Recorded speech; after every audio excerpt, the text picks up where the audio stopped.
নমস্কার বন্ধুরা, mister Shubhankar KP YouTube চ্যানেলে তোমাদের সবাইকে স্বাগত জানাই।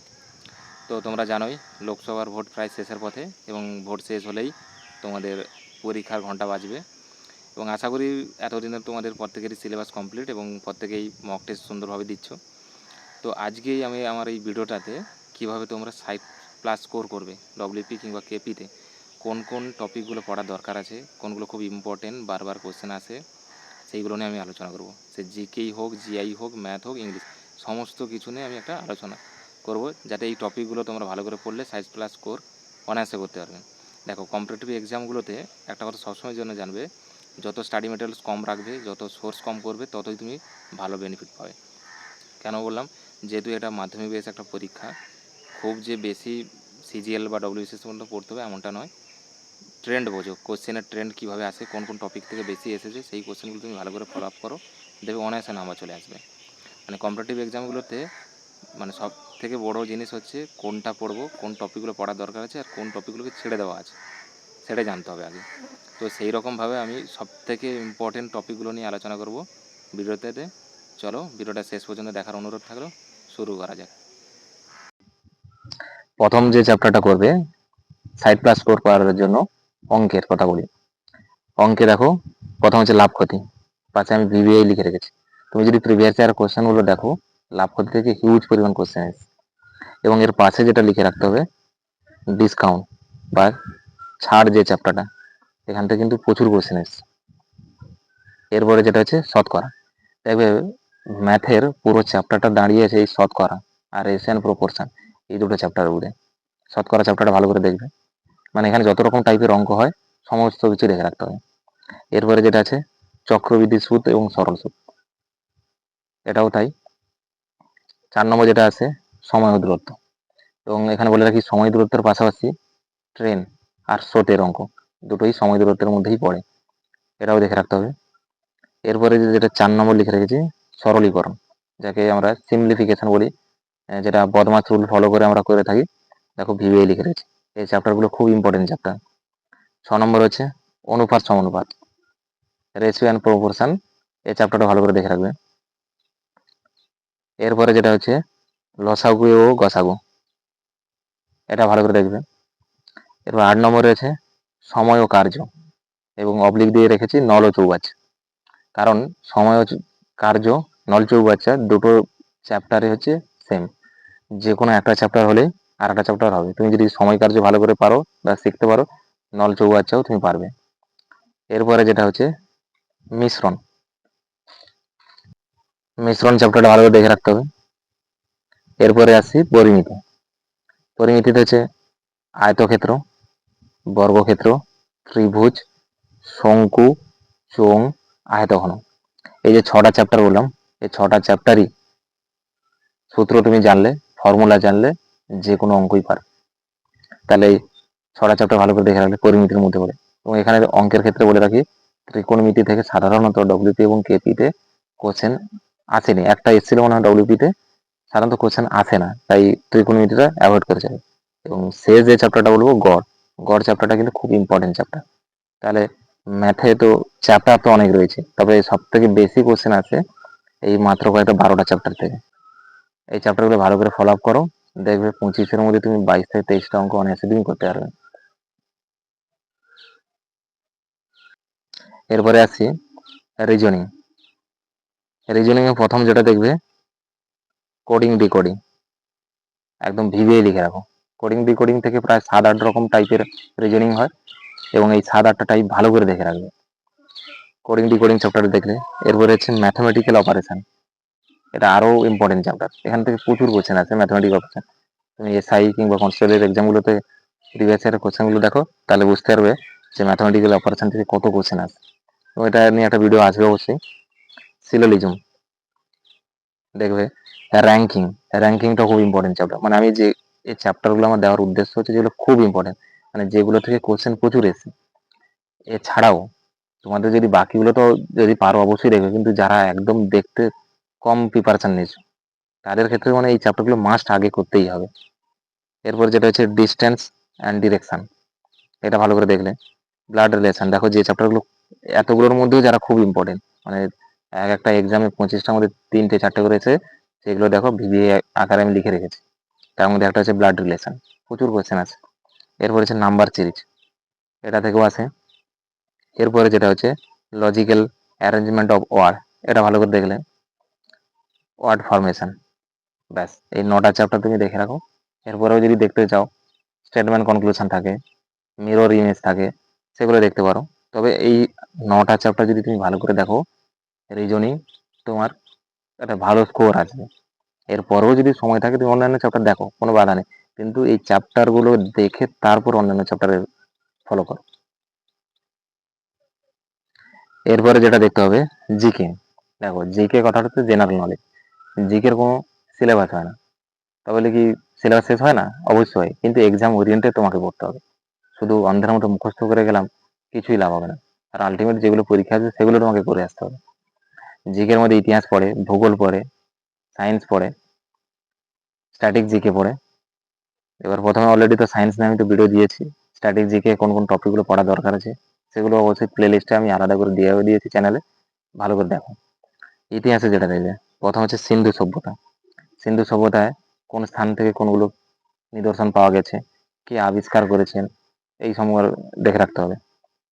বিভিন্ন বংশ, বিভিন্ন বংশ বলতে হর্ষঙ্ক বংশ থেকে শুরু, বিম্বিসার থেকে শুরু করে পাল বংশ, সেন বংশ, মানে এর মাঝখানে যতগুলো বংশ আছে, গুপ্ত বংশ, মৌর্য বংশ, সাতবাহন বংশ, কান্দ বংশ, শুঙ্গ বংশ, এদের প্রতিষ্ঠাতা, এদের রাজধানী কোথায় ছিল, শ্রেষ্ঠ সম্রাট কে ছিল, কার কালিদাস কার সবাই ছিলেন, কার সময় কে এসেছিলেন, কে কি বই লিখেছিলেন, কার সাথে কি যুদ্ধ হয়েছিল, এই সমস্ত কিছু কিন্তু তোমাকে এই বিভিন্ন বংশের মধ্যে পড়ছে, ওটা ভালো করে পড়তে হবে। এরপরে মধ্যযুগে আছে সুলতানি সাম্রাজ্য, আর একটা হচ্ছে মোগল সাম্রাজ্য।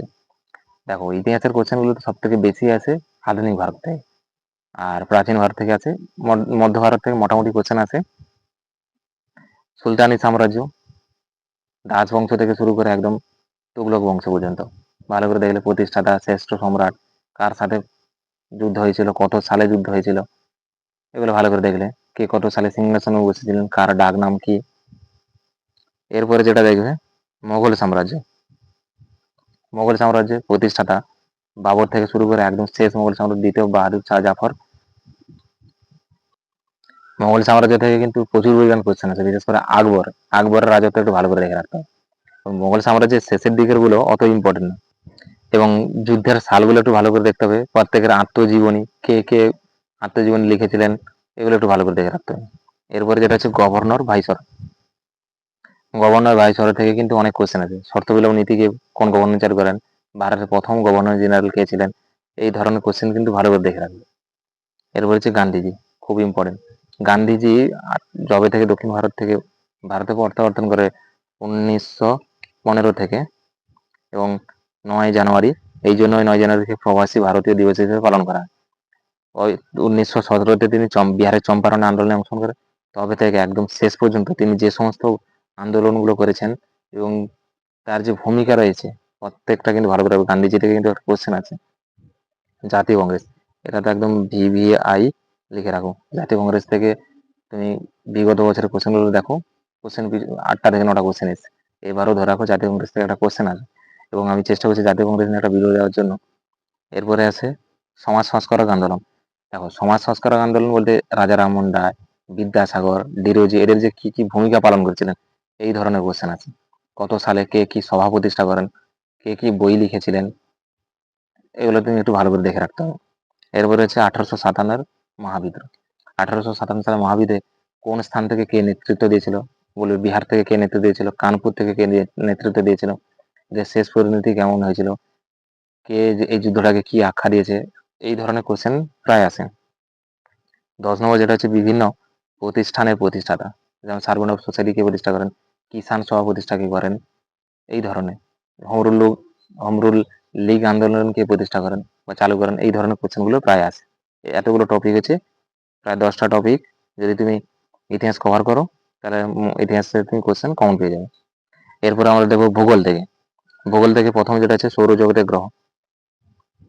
সৌরজগতের গ্রহ বলতে বিভিন্ন গ্রহের ডাক নাম কিংবা যে নামে আমরা পরিচিতি, সৌরজগতের কোন গ্রহ কি নামে পরিচিত, এবং পৃথিবীর কাছাকাছি কোন গ্রহ রয়েছে, এগুলো একটু দেখে রাখতে হবে।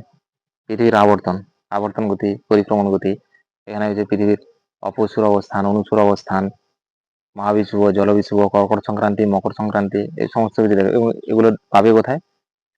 7-8 ভূগোল বইতে থেকে তুমি পেয়ে যাবে চ্যাপ্টারগুলো। শিলা, আগ্নেয় শিলা, পাললিক শিলা, রূপান্তরিত শিলা, এদের প্রকারভেদগুলো কাকে বলে এগুলো একটু ভালো করে দেখবে। বায়ুমণ্ডলের গঠন, বায়ুমণ্ডল গঠন বলতে যে ট্রপোস্ফিয়ার, স্ট্র্যাটোস্ফিয়ার, আয়োনোস্ফিয়ার, এগুলো একটু দেখতে হবে। এরপরে যেটা আছে ভারত, ভারত থেকে যেটা দেখতে হবে তোমাকে, প্রথমে হচ্ছে ভৌগোলিক পরিবেশ, ভৌগোলিক ভারতের যে প্রাকৃতিক বৈচিত্র্য, যে 7টা ভাগে ভাগ করা যায়, সেটা একটু দেখতে হবে। প্রত্যেকটার ভালো করে ডিটেলস জানতে হবে। বিভিন্ন রাজ্যের রাজধানী এবং কোন রাজ্যকে ভেঙে কোন রাজ্য গঠিত হয়েছিল এবং কত সালে হয়েছিল সেটা জানতে হবে। নদ নদী, হ্রদ, জলপ্রপাত, নদ নদীতে ভিবে লিখে রাখো, নদ নদী থেকে একটা কোশ্চেন অবশ্যই আছে। নদ নদী এবং কোথা থেকে উৎপত্তি লাভ করেছে, কোথায় মিশেছে, প্রত্যেকটা ডান তীরে উপনদী, বাম তীরে উপনদী, ব্যাস এইটুকু আছে। হ্রদ বলতে লবণাক্ত জলের হ্রদ, স্বাদু জলের হ্রদ, একটা হ্রদের নাম বলে দেবে এটা কোন রাজ্যে দেখতে পাওয়া যায়, কোন নদীর তীরে কোন জলপ্রপাত গড়ে উঠেছে এটা জানতে হবে। কোন মাটি চাষের পক্ষে উপযোগী, কোন মাটি কোথায় দেখতে পাওয়া যায়। কৃষিকাজ, কৃষিকাজ কোথায় কৃষিকাজ ভালো হয়, গবেষণা কেন্দ্র। জাতীয় উদ্যান ও অভয়ারণ্য, কোন রাজ্যে কোন জাতীয় উদ্যান দেখা যায় এটা দেখতে হবে। খনিজ সম্পদ আর শিল্প, খুব ইম্পর্টেন্ট খনিজ সম্পদ, এখান থেকে বহু কোশ্চেন এসেছে এর পরীক্ষাতে। হেমাটাইট কোন খনিজ সম্পদের আকরিক, বাইলাডিলা লৌহ আকরিক কোন রাজ্যে অবস্থিত, এই ধরনের কোশ্চেন প্রায় আছে। ভারতের ক্ষেত্রে যতগুলো এই 5টা পয়েন্ট বললাম, পশ্চিমবঙ্গের ক্ষেত্রে ঠিক সেম, ঠিক সেম এই 5টা পয়েন্ট তোমাকে আবার পড়তে হবে। এই ভৌগোলিক পরিবেশ, নদ নদী, হ্রদ, জলপ্রপাত, পশ্চিমবঙ্গের তো তেমন জলপ্রপাত কটা নেই, কৃষিকাজ, জাতীয় উদ্যান, খনিজ সম্পদ, শিল্প, এই সমস্ত কিছু ভারতের মতো করে পশ্চিমবঙ্গও ফলো করতে হবে। এরপরে আছে পলিটি, সংবিধান থেকে কি পড়বে? প্রথম যেটা পড়তে হবে তোমাকে মৌলিক অধিকার, ডিপিএসপি, মৌলিক, আচ্ছা মৌলিক অধিকার দুবার লেখা আছে, এটা হচ্ছে মৌলিক কর্তব্য, মৌলিক কর্তব্য প্রত্যেকটা কোন ধারায় রয়েছে, মৌলিক অধিকার তো একদম ভিভিয়ে লিখে রাখো, এখান থেকে কোশ্চেন আসবেই মৌলিক অধিকার।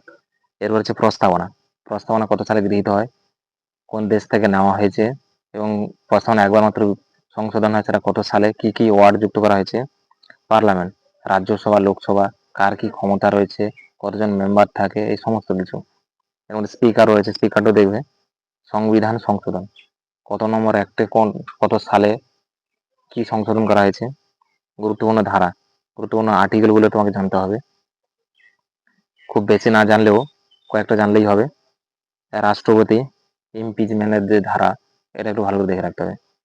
রাষ্ট্রপতি বিভিন্ন ক্ষমতা, ভেটো প্রয়োগ করার যে ক্ষমতা, সেই রাজ্যপাল, সুপ্রিম কোর্ট কত নম্বর ধারা আছে, কত সালে প্রতিষ্ঠিত হয়, কোন ধারা কোন দেশ থেকে নেওয়া হয়েছে, এটা মানে এটা সুপ্রিম কোর্ট কিংবা রাষ্ট্রপতি যে থাকবে এটা কোন দেশ থেকে নেওয়া হয়েছে, প্রস্তাবনা কোন দেশ থেকে নেওয়া হয়েছে, এই ধরনের কোশ্চেন আছে। এরপরে যেটা দেখবে অর্থনীতি, অর্থনীতিতে হচ্ছে প্রথম যেটা দেখতে হবে পঞ্চবার্ষিকী পরিকল্পনা, 5 ইয়ার প্ল্যানিং, যা কোশ্চেন আছে এই দুটো চ্যাপ্টার থেকেই আছে।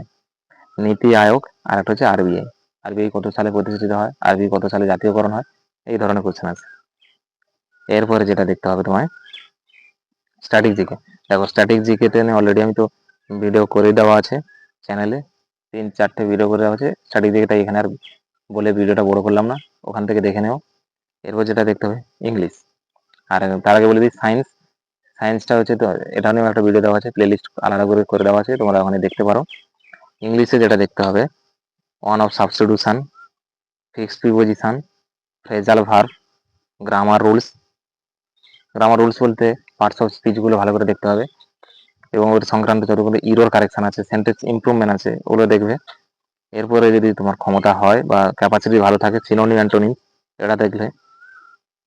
এরপরে হচ্ছে ইডিয়ম ফ্রেজ, ব্যাস এই কয়েকটা 6টা পয়েন্ট করে রাখো, মোর দেন এনাফ। তুমি যদি এই চ্যাপ্টারগুলো শেষ 2 থেকে 3 মাস ভালো করে পড়ো, আমি তোমাকে গ্যারেন্টি দিতে বলতে তুমি 60+ নাম্বার অনায়াসে তুমি পাবেই পাবে।